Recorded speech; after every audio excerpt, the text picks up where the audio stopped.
Okay, guys, this is Allie, and I wanted to show you something since we just had the grit event on how I will kind of add that a nice quick way to add some good contrast, desaturate, and get that. It gives you kind of almost that movie feel, and so this is a way that I've learned that's really pretty easy, and it's usually one of the last things I'll do. Just to show you, I fixed the tip of her gun so it's no longer red, and I did a little bit of work with the contrast and just some quick dodging and burning. Not a lot because this is not a glamour shoot, but I always like to bring a little light into their eyes and darken up cheekbones and things like that. So I did that, and now I'm ready to add some contrast.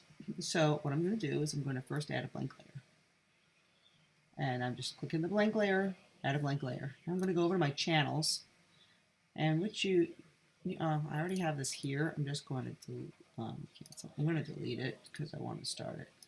Okay, so these are your channels, and this is all your colors: red, RGB, red, green, blue. Click on red, and it's going to show you your red channel. Click on green, you can see a green channel. Click on blue, you can see your blue channel. In general, when you're doing this technique, you're going to use your red channel. It's where you're going to see your skin tones come out the brightest. It just tends to look the best. You can use the green or the blue if you want a super grungy look.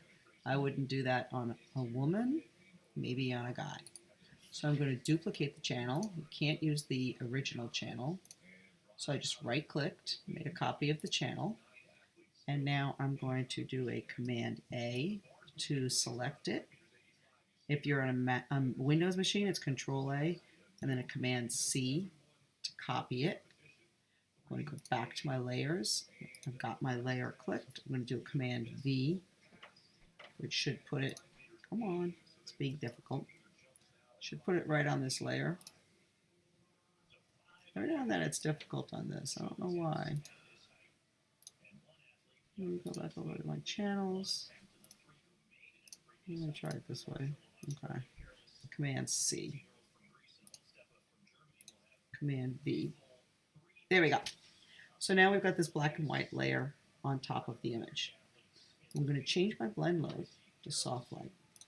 Watch the magic. All of a sudden now, all your darks are darker, your lights are lighter, it's desaturated your colors a bit, your shadows are harsher. So it gives a really good grunge look. Something I like to tell people now, in this case, it's not an issue because she's got red hair, but if she had darker black hair, I would add a layer mask, and I almost always take it off of the hair because I don't like seeing a big blob of hair with no dimension.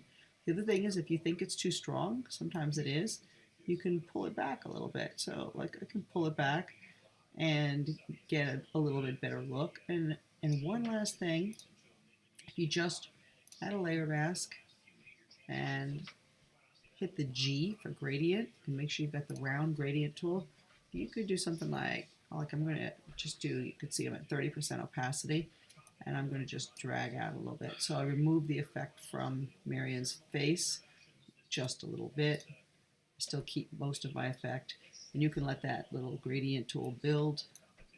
You can see over here, it's creating a little bit of a gray, which is just hiding some of the effect, but it also does it really softly. Just a quick way to do something kind of gritty